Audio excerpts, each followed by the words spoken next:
नमस्कार, बहुत स्वागत है आप सभी का। आप देख रहे हैं आपकी बात मध्य प्रदेश और मैं हूं अभिलाष मिश्रा। आज हम बात करेंगे उन 1.5 लाख शिक्षकों की जिनकी नौकरी पर तलवार लटक रही है। टीईटी परीक्षा के नाम पर इन शिक्षकों के साथ कब क्या हो जाए कोई नहीं जानता।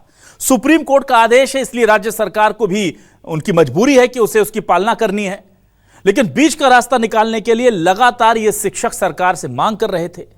एक बार मध्य प्रदेश सरकार इनकी मांग को लेकर सुप्रीम कोर्ट में याचिका लगा चुकी है, लेकिन वहां पर सुप्रीम कोर्ट ने यह कहते हुए याचिका रिजेक्ट कर दी कि परीक्षा तो देनी ही होगी, लेकिन एक राहत दी थी कि परीक्षा की जो तारीख थी, जो 1 साल की मियाद थी, उसे बढ़ाकर 2 साल कर दिया गया था। अब अगस्त 2028 तक इस परीक्षा को सभी शिक्षकों को देना होगा जिन्होंने पात्रता परीक्षा के से लागू हुई है जब से, उससे पहले नौकरी पाली थी। मामला क्या है? मामला समझ लीजिए कि जो शिक्षक 2009 से पहले भर्ती हुए थे, उन्हें पूरे देश में, ऐसा नहीं कि सिर्फ मध्य प्रदेश का नियम है, पूरे देश में पात्रता परीक्षा देनी होगी यह साबित करने के लिए कि वो आज की शिक्षा देने के लायक हैं या नहीं। शिक्षक पात्रता परीक्षा, टीचर्स एलिजिबिलिटी टेस्ट यानी कि टीईटी। अब इस पूरे मामले में मध्य प्रदेश सरकार एक बार फिर से शिक्षकों के साथ खड़ी होती नजर आ रही है और दोबारा अपने विधि विभाग से बात करने के बाद सुप्रीम कोर्ट में याचिका लगाने की बात कर रही है। सुप्रीम कोर्ट में नई प्ली जो होगी, नया जो आधार होगा याचिका का, वो ये होगा कि चूंकि मध्य प्रदेश में 2005 से 2009 के बीच जो लोग भर्ती हुए हैं वो पात्रता परीक्षा के बाद ही भर्ती हुए हैं और मध्य प्रदेश में 2005 में ही पात्रता परीक्षा शुरू हो गई थी। बाकी देश के कई राज्यों में 2009 में, कहीं 2007 में, अलग अलग जगह हुई है। तो ये लोग पात्रता परीक्षा देकर के आए हैं, तो इन्हें भी कम से कम इस पात्रता परीक्षा की बाध्यता से बाहर कर दिया जाए। ऐसे करीब 70,000 शिक्षक हैं। अगर सुप्रीम कोर्ट में मध्य प्रदेश सरकार की इस याचिका पर सुनवाई करते हुए पक्ष में फैसला आता है तो 70,000 शिक्षकों को यह परीक्षा नहीं देनी होगी, यानी आधे से ज्यादा शिक्षक बच जाएंगे। और यही सबसे बड़ा सवाल है कि मध्य प्रदेश सरकार की यह कोशिश कितनी रंग लाएगी। यह जो आधार दिया जा रहा है यह कितना जायज है, और शिक्षकों का मध्य प्रदेश सरकार का अपने लिए बार बार सुप्रीम कोर्ट में जाना, वो उसे कैसे देख रहे हैं। इसी मुद्दे पर करते हैं आज आपकी बात।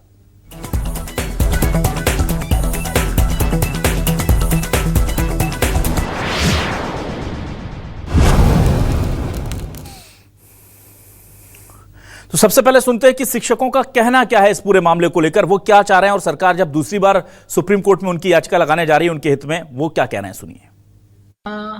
हमारी गवर्नमेंट 2005 से लेकर 2009 तक के लिए फिर से सुप्रीम कोर्ट जाने की तैयारी कर रही है और ये हम सब के लिए खुशी की बात है कि हो सकता है उन लोगों को एग्ज़ाम ना देना पड़े, क्योंकि वो लोग ऑलरेडी एग्ज़ाम देकर आए हैं, तो दोबारा एग्ज़ाम कराने का क्या ही मतलब है।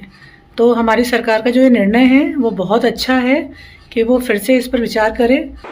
5 से 9 तक 2005 से 2009 तक नियुक्त शिक्षकों के विषय में परीक्षा से उन्हें मुक्त किए जाने हेतु सुप्रीम कोर्ट पर याचिका दायर करने का विचार भी कर रहा है।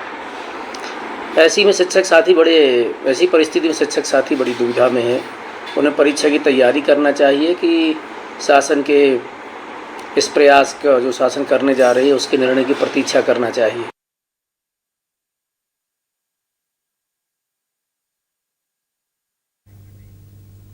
वहीं इस पूरे मामले को लेकर कांग्रेस बीजेपी पर कर्मचारियों को गुमराह करने और उसके मामलों को कोर्ट में बार बार लटकाने का आरोप लगा रही है, और बीजेपी कह रही है कि हम कर्मचारियों के हित में हमेशा तैयार हैं, जो करना पड़ेगा करेंगे।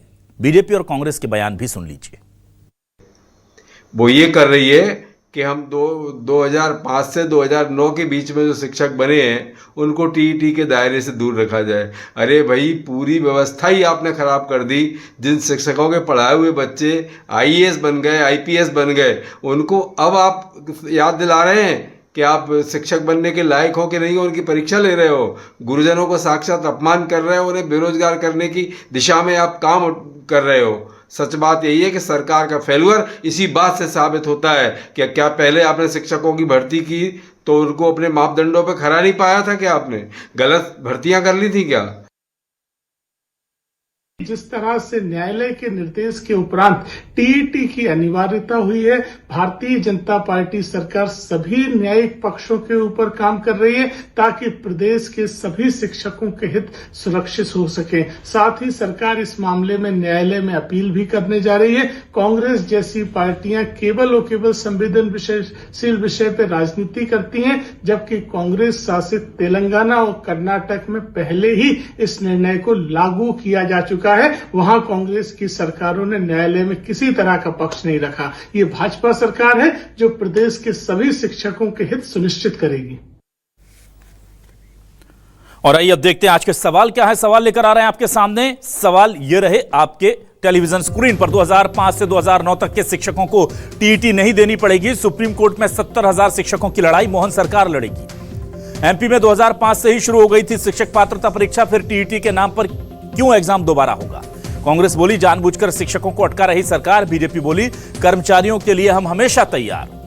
शिक्षकों के हक में एमपी सरकार दोबारा सुप्रीम कोर्ट जाएगी। क्या आधे से ज्यादा शिक्षकों को टीईटी से राहत मिल पाएगी? सीधा सवाल है, टेक्निकल भी है और जाहिर सी बात है कि बहुत सारे सवाल इसमें उठेंगे। तो हमारे साथ कुछ खास लोग जुड़ गए हैं।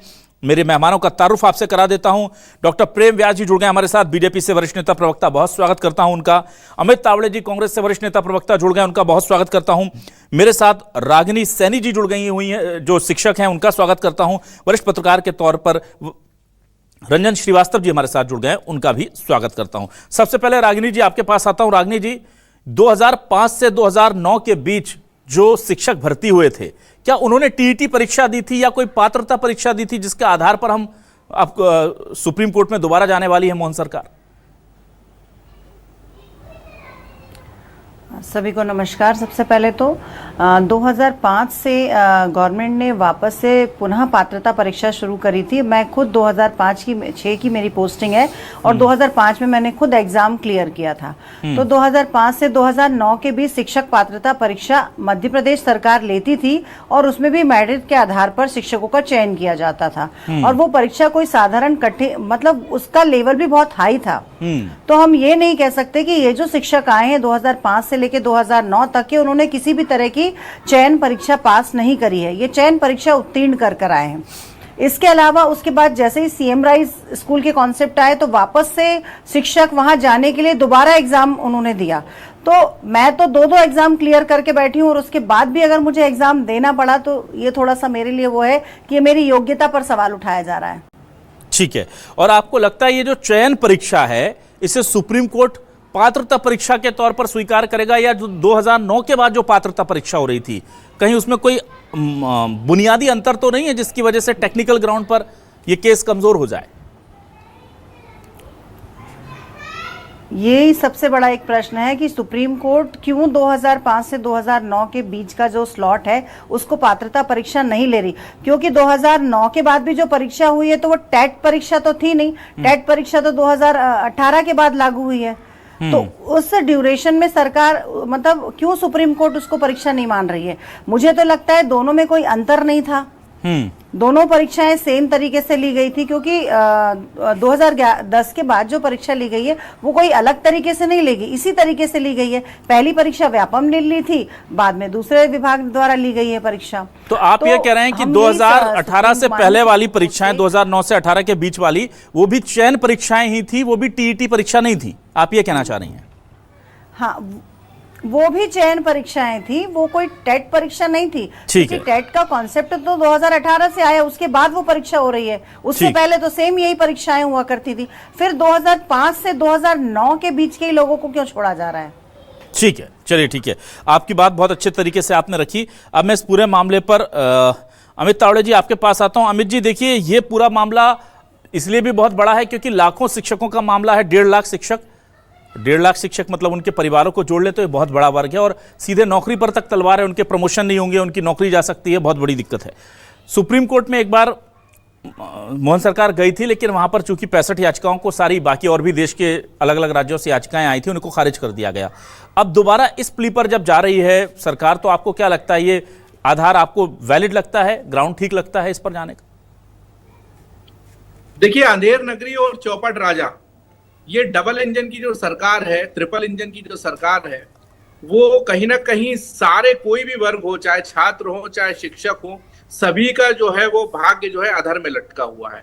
अभी भारतीय जनता पार्टी के प्रवक्ता को मैंने सुना, वो कांग्रेस की बात कर रहे थे कि साहब तेलंगाना में ऐसा होता है, कर्नाटका में ऐसा होता है। अरे भैया, वहां पे सालों से ये प्रक्रिया होती आई है। कोई ऐसा नहीं है कि 10 साल पहले किसी को आपने नियुक्ति दी हो और उसको बीच में आप टेस्ट करा रहे हो। ये ऐसी कोई प्रक्रिया वाली बात नहीं है। दूसरी बात ये है कि आप यदि अदर स्टेटों में हम बात करें तो वहां पे एक भर्ती की एक सामान्य प्रक्रिया, बहुत बहुत सामान्य सी एक प्रक्रिया है, चीजों को उलझाया वहां पे नहीं जाता। किसी भी स्टेट की हम बात करते हैं, लेकिन मध्य प्रदेश में जहां पे व्यापम जैसे एक ऐसा दाग लगा, जहां पे हम केंद्र में देखें तो नीट परीक्षा जैसी फेल हो गई, तो शिक्षा व्यवस्था जो धराशायी हो रही है भारतीय जनता पार्टी के राज में, इसको आपको हमको सबको समझना होगा। क्योंकि आप देखिए, आपने आंकड़ा बताया कि टीईटी के जो टीचर हैं वो एक परिवार नहीं होते। ठीक उसी तरह जैसे कि नीट के जो एग्जाम थे उसमें 22 लाख बच्चे थे, लेकिन वो 22 लाख नहीं थे।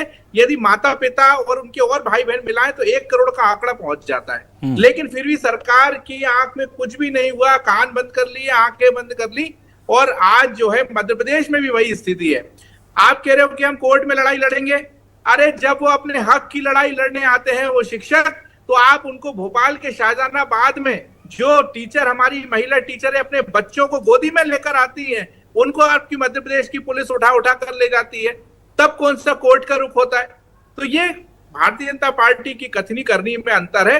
मैं ये उम्मीद करूंगा, मैं ईश्वर से प्रार्थना करूंगा कि सद्बुद्धि जो है वो मध्य प्रदेश की सरकार को दे। चाहे हम टीचरों की बात कर लें, चाहे हम संविदा कर्मचारियों की बात कर लें, चाहे नर्सों की बात कर लें, चाहे डॉक्टर्स की बात कर लें, सभी लोग मध्य प्रदेश में परेशान हैं। हम आए दिन देखते हैं कि चाहे बात हो, किसी कोई भी क्षेत्र हो, लगातार आंदोलन होते रहते हैं। चलिए ठीक है, डॉक्टर प्रेम व्यास आपके पास आता हूं। डॉक्टर प्रेम व्यास जी, देखिए ये जो मामला है थोड़ा तकनीकी जरूर है, लेकिन सुप्रीम कोर्ट ने यह कहा है कि 2009 जब से जो नया राइट टू एजुकेशन अधिनियम लागू होता है, उससे पहले वाले तमाम लोगों को यह परीक्षा पास करनी होगी। सुप्रीम कोर्ट के जो आदेश या जो गाइडलाइन है उसमें कहीं उन्होंने टीईटी या चयन या कुछ नहीं लिखा। उन्होंने कहा कि एक पात्रता परीक्षा पास करनी होगी। अब ये जो पात्रता परीक्षा है ये 2005 से 2009 की, आप मान्य करवा पाएंगे? इसके आधार क्या हैं? सरकार जा तो रही है, लेकिन जैसे पिछली बार गए थे हमारे पास उतने वैलिड ग्राउंड नहीं थे और सुप्रीम कोर्ट ने हमको राहत नहीं दी। इस बार राहत मिलेगी, इसके लिए क्या आपने तैयारी की है? देखिए अभिलाष जी, मुझे लगता है सर्वप्रथम तो ये जानने के प्रयास करना चाहिए कि ये जो समस्या और दुविधा उत्पन्न हुई ये क्यों हुई। 2009 में आपने राज्यों के दरवाजे तो बंद कर दिए थे। कि आपने जानने का प्रयास करा कि आप जब आरटी एक्ट ला रहे थे, उस आरटी एक्ट में आपने जो प्रावधान रखे हैं जिसके अनुसार सुप्रीम कोर्ट ने बार बार दिशा निर्देशन और आदेश दिया है, क्या उसमें इन टीचर्स को राज्यों के आधार पर जो एग्जाम्स हुई है उसमें वरीयता थी और उनके जो आकलन थे उनका डाटा दिया था सुप्रीम कोर्ट में? तो मुझे लगता है कि जिस तरह से पूर्व के कृत्य थे, और प्रदेश सरकार ने तो यह तय किया है कि शिक्षा की गुणवत्ता और शिक्षा का अधिकार और शिक्षकों का अधिकार यह सुदृढ़ हो। और जो कांग्रेस पूर्व में मैकेनिज्म लेस थी, उस मैकेनिज्म के लेस के तहत क्या हुआ था, गुरुजी शिक्षक हुए थे। गुरुजी शिक्षकों की भी हमने 3-3 बार एग्जाम्स ली और उनको 100% नियुक्तियां दी। इसलिए कहीं कोई तलवार लटकने का प्रश्न नहीं होता। हाँ, न्यायिक प्रक्रियाओं में न्यायिक प्रणालियों का पालन पूर्णतया करना होता है। सुप्रीम कोर्ट के दिशा निर्देशन थे, उसके बाद में राज्य सरकार ने रिव्यू पिटीशन दायर करी। रिव्यू पिटीशन दायर करने के पश्चात उस समय काल को 1 साल के लिए बढ़ाया गया और अभी जब फाइनल आदेश आया तो मुझे लगता है कि उस आदेश में जिन बातों का उल्लेख पूर्व में है, जो पात्रता परीक्षाएं प्रदेश ने अपने स्तर पर करी थी, जिनमें चयन प्रक्रियाओं का पूर्णतः पालन किया गया था, इन सब मापदंडों को सुप्रीम कोर्ट के समक्ष रखा जाएगा। और आदरणीय मुख्यमंत्री डॉक्टर मोहन यादव जी ने पूर्व में भी स्पष्टता से कहा है और उसके पूर्व में भी हमारी सरकार ने स्पष्टता से कहीं भी किसी भी टीचर्स का, शिक्षक का और शिक्षार्थी का अहित ना हो। लेकिन जिस तरह से जो नियम बनाए गए थे उन नियमों के तहत ही अगर दीर्घकालिक उसके पहले से तैयारी की जाती तो मुझे लगता है इनमें कहीं भी कोई अतिशयोक्ति ना होती कि वे नियम उन पर लागू नहीं होते। दूसरी तरफ है कि अगर राज्यों की बात करें तो मध्य प्रदेश में तो जिस तरह से हम व्यवस्थाओं को सुचारू रूप से प्रदर्शित कर रहे हैं, बार बार सेवा संशोधन नियम सुविधाओं में बढ़ोतरी कर रहे हैं, आप बताइए ना क्यों ले लिया आप कर्नाटका में? जब आपके शासित राज्य की बात करेंगे तो आप जो है कहेंगे कि आप दूसरे राज्य की बात कर रहे हैं। आप हिमाचल में क्यों ले लिए, आप तेलंगाना में क्यों ले लिए? भाई जहां पर आपके राज्य, वहां तो आपने मैकेनिज्म डिसाइड नहीं करा है, हमने मैकेनिज्म डिसाइड करा है। न्यायिक प्रक्रियाओं में जो आदेश होते हैं कोर्ट्स के, उसका अवलोकन किया जाता है और अंतिम अवलोकन के पश्चात अगर राज्य सरकार किसी भी नियम के तहत कोई छूट चाहती है तो निश्चित रूप से उसको कानूनी प्रावधान के तहत न्यायालय के समक्ष विचार के लिए रखा जाता है। और निश्चित रूप से सरकार, प्रदेश सरकार ये कार्य कर रही है। और 2009 के बाद में टेट क्वालिफाइड टीचर्स ही हुए मध्य प्रदेश में, 2012 में भी एग्जाम्स हुई है, 2018 में हाई स्कूल और मिडिल स्कूल की एग्जाम्स हुई है। तो निश्चित रूप से हम शिक्षकों के साथ भी है, शिक्षार्थियों के साथ भी है और उन बच्चों के भविष्य के साथ भी है जो उन शिक्षा से जुड़े हैं। मेरा सवाल डॉक्टर प्रेम व्यास जी, आपने उसका जवाब नहीं दिया, आपने सारी बात उसका पूरा ऊपर नीचे बता दिया। मैंने आपसे पूछा था प्रेम व्यास जी कि आपके पास क्या आधार लेकर आप कोर्ट जा रहे हैं। मैं दोबारा आऊंगा क्योंकि बहुत लंबा समय ले लिया आपने, पर मुझे इसका जवाब इसलिए चाहिए सर क्योंकि ये शिक्षकों से जुड़ा मामला है, प्रदेश के भविष्य से जुड़ा मामला है और हमारे पास तैयारी अच्छी होगी तो हम उम्मीद कर सकते हैं। मैं पहले एक बार जल्दी से रंजन जी के पास आ जाता हूं, मैं आपके पास आऊंगा सर।